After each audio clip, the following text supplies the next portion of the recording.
जय गुरु जी संगत जी। शुक्राना गुरु जी चैनल को शेयर करें और सब्सक्राइब करें। संगत जी, आज हम गुरु जी की आज्ञा से लीना जैन आंटी जी के श्रीमुख से श्री शिव महापुराण श्रृंखला में भाग 21 के अंतर्गत विद्वेश्वर संहिता के 18वें अध्याय का श्रवण करेंगे। चलिए प्रारंभ करते हैं। जय गुरु जी। जय गुरु जी संगत जी। गुरु जी महाराज की आज्ञा एवं आशीर्वाद से आज हम श्री शिव पुराण की विद्वेश्वर संहिता के 18वें अध्याय की वांछना करने जा रहे हैं। ओम नमः शिवाय। शिव जी सदा सहाय। ओम नमः शिवाय। गुरु जी सदा सहाय। बंधन और मोक्ष का विवेचन, शिव पूजा का उपदेश, लिंग आदि में शिव पूजन का विधान, भस्म के स्वरूप का निरूपण और महत्व, शिव एवं गुरु शब्द की व्युत्पत्ति तथा शिव के भस्म धारण का रहस्य। ऋषि बोले, सर्वज्ञों में श्रेष्ठ सूत जी, बंधन और मोक्ष का स्वरूप क्या है, ये हमें बताइए। सूत जी ने कहा, महर्षियों, मैं बंधन और मोक्ष का स्वरूप तथा मोक्ष के उपाय का वर्णन करूंगा। तुम लोग आदरपूर्वक सुनो। जो प्रकृति आदि 8 बंधनों से बंधा हुआ है वह जीव बद्ध कहलाता है, और जो उन 8 बंधनों से छूटा हुआ है उसे मुक्त कहते हैं। प्रकृति आदि को वश में कर लेना मोक्ष कहलाता है। बंधन आंगतुक है और मोक्ष स्वतः सिद्ध है। बद्ध जीव जब बंधन से मुक्त हो जाता है तब उसे मुक्त जीव कहते हैं। प्रकृति, बुद्धि अर्थात महतत्व, त्रिगुणात्मक अहंकार और 5 तन्मात्राएं, इन्हें ज्ञानी पुरुष प्रकृत्याधष्टक मानते हैं। प्रकृति आदि 8 तत्वों के समूह से देह की उत्पत्ति हुई है। देह से कर्म उत्पन्न होता है और फिर कर्म से नूतन देह की उत्पत्ति होती है। इस प्रकार बारंबार जन्म और कर्म होते रहते हैं। शरीर को स्थूल, सूक्ष्म और कारण के भेद से 3 प्रकार का जानना चाहिए। स्थूल शरीर अर्थात जागृत अवस्था में व्यापार कराने वाला, सूक्ष्म शरीर अर्थात जागृत और स्वप्न अवस्थाओं में इंद्रिय भोग प्रदान करने वाला, तथा कारण शरीर अर्थात सुषुप्तावस्था में आत्मानंद की अनुभूति कराने वाला कहा गया है। जीव को उसके प्रारब्ध कर्मानुसार सुख दुख प्राप्त होते हैं। वे अपने पुण्य कर्मों के फलस्वरूप सुख और पाप कर्मों के फलस्वरूप दुख का उपभोग करता है। अतः कर्म पाश से बंधा हुआ जीव अपने त्रिविध शरीर से होने वाले शुभाशुभ कर्मों द्वारा सदा चक्र की भांति बारंबार घुमाया जाता है। इस चक्रवत भ्रमण की निवृत्ति के लिए चक्रकर्ता का स्तवन एवं आराधना करना चाहिए। प्रकृति आदि जो 8 पाश बतलाए गए हैं उनका समुदाय ही महाचक्र है, और जो प्रकृति से परे हैं वे परमात्मा शिव हैं। भगवान महेश्वर ही प्रकृति आदि महाचक्र के कर्ता हैं, क्योंकि वे प्रकृति से परे हैं। जैसे बकायन नामक वृक्ष का थाला जल को पीता और उगलता है, उसी प्रकार शिव प्रकृति आदि को अपने वश में करके उस पर शासन करते हैं। उन्होंने सबको वश में कर लिया है, इसलिए वे शिव कहे गए हैं। शिव ही सर्वज्ञ, परिपूर्ण तथा निस्पृह है।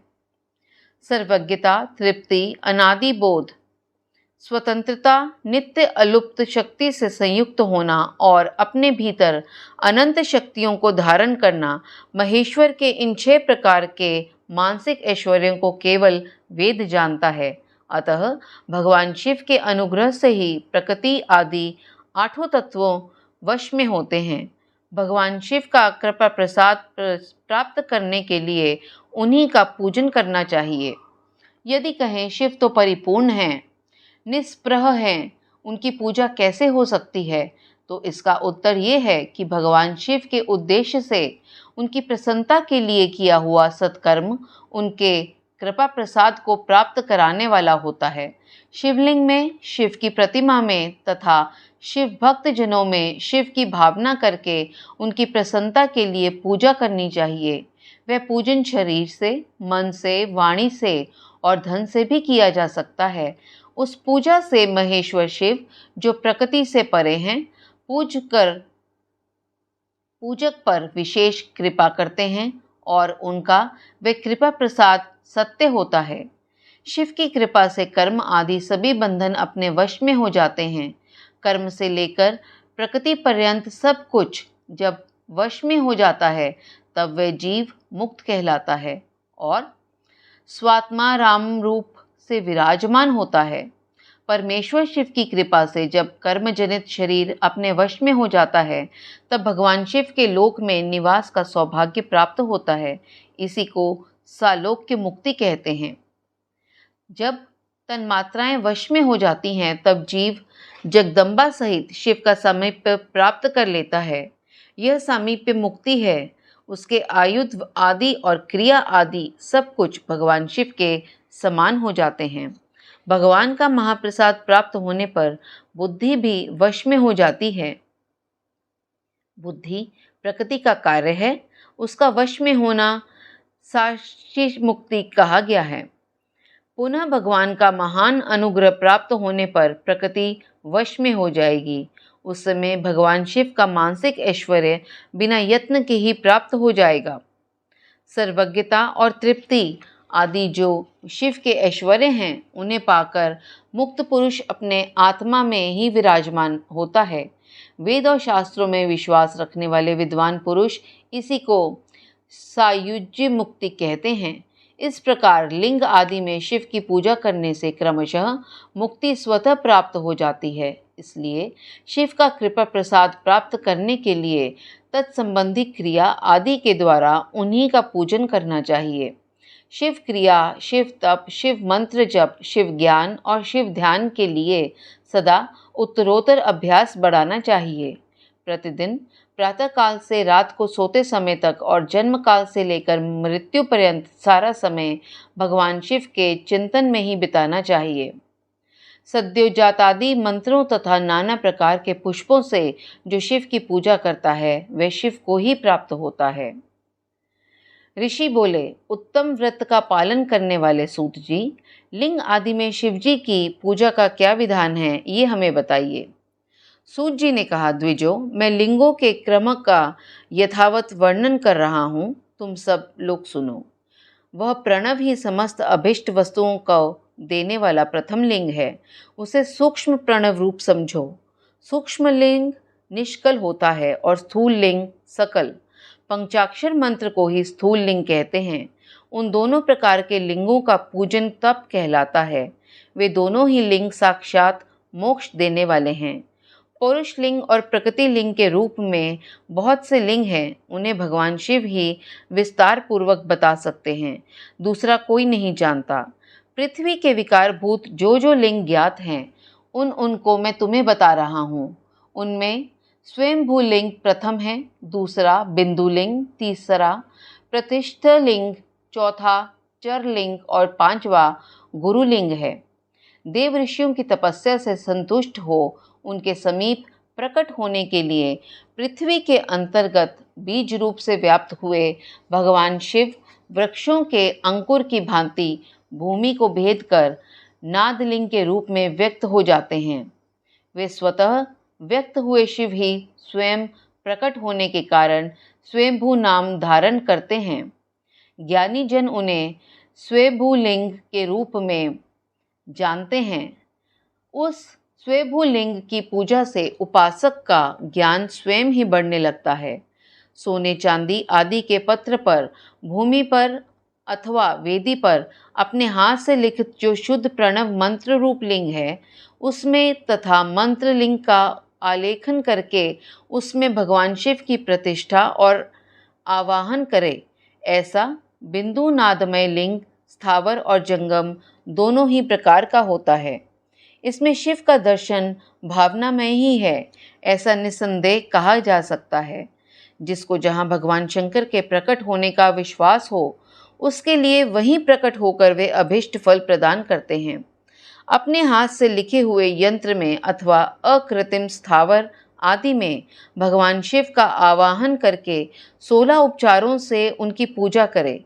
ऐसा करने से साधक स्वयं ही ऐश्वर्य को प्राप्त कर लेता है और इस साधन के अभ्यास से उसको ज्ञान भी होता है। देवताओं और ऋषियों ने आत्मसिद्धि के लिए अपने हाथ से वैदिक मंत्रों के उच्चारण पूर्वक शुद्ध मंडल में शुद्ध भावना द्वारा जिस उत्तम शिवलिंग की स्थापना की है उसे पौरुषलिंग कहते हैं तथा वही प्रतिष्ठित लिंग कहलाता है।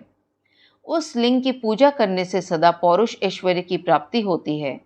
महान ब्राह्मण और महाधनी राजा किसी कारीगर से शिवलिंग का निर्माण कराकर जो मंत्र पूर्वक उसकी स्थापना करते हैं उसके द्वारा स्थापित हुआ वह लिंग भी प्रतिष्ठित लिंग कहलाता है, किंतु वह प्राकृतिक लिंग है, इसलिए प्राकृत ऐश्वर्य भोग को ही देने वाला होता है। जो शक्तिशाली और नित्य होता है उसे पौरुष कहते हैं तथा जो दुर्बल और अनित्य होता है वे प्राकृत कहलाता है। लिंग नाभि, जीवा, नासाग्र भाग और शिखा के क्रम से कटी, हृदय और मस्तक तीनों स्थानों में जो लिंग की भावना की गई है उस आध्यात्मिक लिंग को ही चरलिंग कहते हैं। पर्वत को पौरुष लिंग बताया गया है और भूतल को विद्वान पुरुष प्राकृत लिंग मानते हैं। वृक्ष आदि को पौरुष लिंग जानना चाहिए और गुल्म आदि को प्राकृत लिंग, साठी नामक धान्य को प्राकृत लिंग समझना चाहिए और शाली अर्थात अघनी एवं गेहूं को पौरुष लिंग। अणिमा आदि आठों सिद्धियों को देने वाला जो ऐश्वर्य है उसे पौरुष ऐश्वर्य जानना चाहिए। सुंदर स्त्री तथा धन आदि विषयों को आस्तिक पुरुष प्राकृत ऐश्वर्य कहते हैं। चरलिंगों में सबसे प्रथम रसलिंग का वर्णन किया जाता है। रसलिंग ब्राह्मणों को उनकी सारी अभिष्ट वस्तुओं को देने वाला है। शुभ कारक बाणलिंग क्षत्रियों को महान राज्य की प्राप्ति कराने वाला है। स्वर्णलिंग वैश्यों को महाधनपति का पद प्रदान करने वाला है तथा सुंदर शिवलिंग शूद्रों को महाशुद्धि देने वाला है। स्फटिक में लिंग तथा बाणलिंग सब लोगों को उनकी समस्त कामनाएं प्रदान करते हैं। अपना न हो तो दूसरे का स्फटिक या बाणलिंग भी पूजा के लिए निषिद्ध नहीं है। स्त्रियों विशेषतः सधवाओं के लिए पार्थिव लिंग की पूजा का विधान है। प्रवृत्ति मार्ग में स्थित विधवाओं के लिए स्फटिक लिंग की पूजा बताई गई है, परंतु विरक्त विधवाओं के लिए रसलिंग की पूजा को ही श्रेष्ठ कहा गया है। उत्तम व्रत का पालन करने वाले महर्षियों बचपन में, जवानी में और बुढ़ापे में भी शुद्ध स्फटिकमय शिवलिंग का पूजन स्त्रियों को समस्त भोग प्रदान करने वाला है। गृहासक्त स्त्रियों के लिए पीठ पूजा भूतल पर संपूर्ण अभिष्ट को देने वाली है। प्रवृत्ति मार्ग में चलने वाला पुरुष सुपात्र गुरु के सहयोग से ही समस्त पूजा कर्म संपन्न करे। इष्ट देव का अभिषेक करने के पश्चात अघनी के चावल से बने हुए खीर आदि पकवानों द्वारा नैवेद्य अर्पण करे। पूजा के अंत में शिवलिंग को संपुट में पधराकर घर के भीतर पृथक रख दे। जो निवृत्ति मार्गी पुरुष हैं उनके लिए हाथ पर ही शिवलिंग पूजा का विधान है। उन्हें भिक्षादि से प्राप्त हुए अपने भोजन को ही नैवेद्य रूप में निवेदित करना चाहिए। निवृत्त पुरुषों के लिए सूक्ष्म लिंग ही श्रेष्ठ बताया जाता है। वे विभूति के द्वारा पूजन करें और विभूति को ही नैवेद्य रूप से निवेदित भी करें। पूजा करके उस लिंग को सदा अपने मस्तक पर धारण करें। विभूति 3 प्रकार की बताई गई है: लोकाग्नि जनित, वेदाग्नि जनित और शिवाग्नि जनित। लोकाग्नि जनित या लौकिक भस्म को द्रव्यों की शुद्धि के लिए लाकर रखें। मिट्टी, लकड़ी और लोहे के पात्रों की, धान्यों की, तिल आदि द्रव्यों की, वस्त्र आदि की तथा पर्युषित वस्तुओं की भस्म से शुद्धि होती है। कुत्ते आदि से दूषित हुए पात्रों की भी भस्म से ही शुद्धि मानी गई है। वस्तु विशेष की शुद्धि के लिए यथा योग्य सजल अथवा निर्जल भस्म का उपयोग करना चाहिए। वेदाग्नि जनित जो भस्म है उसको उन वैदिक कर्मों के अंत में धारण करना चाहिए। मंत्र और क्रिया से जनित जो होम कर्म है वे अग्नि में भस्म का रूप धारण करता है। उस भस्म को धारण करने से वह कर्म आत्मा में आरोपित हो जाता है। अघोर मूर्तिधारी शिव का जो अपना मंत्र है उसे पढ़कर बेल की लकड़ी को जलाए। उस मंत्र से अभिमंत्रित अग्नि को शिवाग्नि कहा गया है। उसके द्वारा जले हुए काष्ठ का जो भस्म है वे शिवाग्नि जनित है। कपिला गाय के गोबर अथवा गाय मात्र के गोबर को तथा शमी, पीपल, पलाश, बड़, अमलतास और बेर इनकी लकड़ियों को शिवाग्नि से जलाए। वह शुद्ध भस्म शिवाग्नि जनित माना गया है। अथवा कुश की अग्नि में शिव मंत्र के उच्चारण पूर्वक काष्ठ को जलाए। फिर उस भस्म को कपड़े से अच्छी तरह छानकर नए घड़े में भरकर रख दे। उसे समय समय पर अपनी कांति और शोभा की वृद्धि के लिए धारण करे।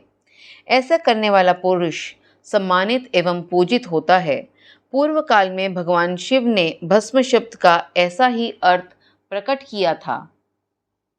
जैसे राजा अपने राज्य में सारभूत कर को ग्रहण करता है, जैसे मनुष्य सस्य आदि को जलाकर अर्थात रांधकर उसका सार ग्रहण करते हैं, तथा जैसे जिठरानल नाना प्रकार के भक्ष्य भोज्य आदि पदार्थों को भारी मात्रा में ग्रहण करके जलाकर सारतर वस्तु ग्रहण करता और उस सारतर वस्तु से स्वदेह का पोषण करता है, उसी प्रकार प्रपंचकर्ता परमेश्वर शिव ने भी अपने में आधेय रूप से विद्यमान प्रपंच को जलाकर भस्म रूप से उसके सार तत्व को ग्रहण किया है। प्रपंच को दग्ध करके शिव ने उसके भस्म को अपने शरीर में लगाया है। राख भभूत पोतने के बहाने जगत के सार को ही ग्रहण किया है। अपने शरीर में अपने लिए रत्न स्वरूप भस्म को इस प्रकार स्थापित किया है। आकाश के सार तत्व से केश, वायु के सार तत्व से मुख, अग्नि के सार तत्व से हृदय, जल के सार तत्व से कटी भाग और पृथ्वी के सार तत्व से घुटने को धारण किया है। इसी तरह उनके सारे अंग विभिन्न वस्तुओं के सार रूप हैं। महेश्वर ने अपने ललाट में तिलक रूप से जो त्रिपुंड धारण किया है वे ब्रह्मा, विष्णु और रुद्र का सार तत्व है। वे इन सब वस्तुओं को जगत के अभ्युदय का हेतु मानते हैं। इन भगवान शिव ने ही प्रपंच के सार सर्वस्व को अपने वश में किया है। अतः इन्हें अपने वश में करने वाला दूसरा कोई नहीं है। जैसे समस्त मृगों का हिंसक मृग सिंह कहलाता है और उसकी हिंसा करने वाला दूसरा कोई मृग नहीं है, अतएव उसे सिंह कहा गया है। शकार का अर्थ है नित्य सुख एवं आनंद। इकार का अर्थ है पुरुष और वकार का अर्थ है अमृत स्वरूपा शक्ति। इन सब का सम्मिलित रूप ही शिव कहलाता है। अतः इस रूप में भगवान शिव को अपना आत्मा मानकर उनकी पूजा करनी चाहिए। अतः पहले अपने अंगों में भस्म मले, फिर ललाट में उत्तम त्रिपुंड धारण करे। पूजा काल में सजल भस्म का उपयोग होता है और द्रव्य शुद्धि के लिए निर्जल भस्म का। गुणातीत परम शिव राजस आदि सविकार गुणों का अवरोध करते हैं, दूर हटाते हैं, इसलिए वे सबके गुरु रूप का आश्रय लेकर स्थित हैं। गुरु विश्वासी शिष्यों के तीनों गुणों को पहले दूर करके फिर उन्हें शिव तत्व का बोध कराते हैं, इसलिए गुरु कहलाते हैं। गुरु की पूजा परमात्मा शिव की ही पूजा है। गुरु के उपयोग से बचा हुआ सारा पदार्थ आत्मशुद्धि करने वाला होता है। गुरु की आज्ञा के बिना उपयोग में लाया हुआ सब कुछ वैसा ही है जैसे चोर चोरी करके लाई हुई वस्तु का उपयोग करता है। गुरु से भी विशेष ज्ञानवान पुरुष मिल जाए तो उसे भी यत्न पूर्वक गुरु बना लेना चाहिए। अज्ञान रूपी बंधन से छूटना ही जीव मात्र के लिए साध्य पुरुषार्थ है। अतः जो विशेष ज्ञानवान है वही जीव को उस बंधन से छुड़ा सकता है। जन्म और मरण रूप द्वंद्व को भगवान शिव की माया ने ही अर्पित किया है। जो इन दोनों को शिव की माया को ही अर्पित कर देता है वह फिर शिव के बंधन में नहीं पड़ता। वह फिर शरीर के बंधन में नहीं पड़ता। जब तक शरीर रहता है तब तक जो क्रिया के ही अधीन है वे जीव बद्ध कहलाता है। स्थूल, सूक्ष्म और कारण तीनों शरीरों को वश में कर लेने पर जीव का मोक्ष हो जाता है, ऐसा ज्ञानी पुरुषों का कथन है। माया चक्र के निर्माता भगवान शिव ही परम कारण हैं। वे अपनी माया के दिए हुए द्वंद्व का स्वयं ही परिमार्जन करते हैं। अतः शिव के द्वारा कल्पित हुआ द्वंद्व उन्हीं को समर्पित कर देना चाहिए। जो शिव की पूजा में तत्पर हो वह मौन रहे, सत्य आदि गुणों से संयुक्त हो तथा क्रिया, जप, तप, ज्ञान और ध्यान में से एक एक का अनुष्ठान करता रहे। ऐश्वर्य, दिव्य शरीर की प्राप्ति, ज्ञान का उदय, अज्ञान का निवारण और भगवान शिव के सामीप्य का लाभ, ये क्रमशः क्रिया आदि के फल हैं। निष्काम कर्म करने से अज्ञान का निवारण हो जाने के कारण शिव भक्त पुरुष उसके यथोक्त फल को पाता है। शिव भक्त पुरुष देश, काल, शरीर और धन के अनुसार यथा योग्य क्रिया आदि का अनुष्ठान करे। न्यायोपार्जित उत्तम धन से निर्वाह करते हुए विद्वान पुरुष शिव के स्थान में निवास करे। जीव हिंसा आदि से रहित और अत्यंत क्लेश शून्य जीवन बिताते हुए पंचाक्षर मंत्र के जप से अभिमंत्रित अन्न और जल को सुख स्वरूप माना गया है, अथवा कहते हैं कि दरिद्र पुरुष के लिए भिक्षा से प्राप्त हुआ अन्न ज्ञान देने वाला होता है। शिव भक्त को भिक्षानन प्राप्त हो तो वे शिव भक्ति को बढ़ाता है। शिव योगी पुरुष भिक्षानन को शंभुस्त्र कहते हैं। जिस किसी भी उपाय से जहाँ कहीं भी भूतल पर शुद्ध अन्न का भोजन करते हुए सदा मौन भाव से रहे और अपने साधन का रहस्य किसी पर प्रकट न करे, भक्तों के समक्ष ही शिव के महात्म्य को प्रकाशित करे। शिव मंत्र के रहस्य को भगवान शिव ही जानते हैं, दूसरा नहीं। संगत जी, इसके साथ ही श्री शिव पुराण के विद्वेश्वर संहिता के 18वें अध्याय का समापन हुआ। अपनी त्रुटियों के लिए क्षमा चाहूँगी। जय गुरु जी महाराज। शुक्राना गुरु जी महाराज।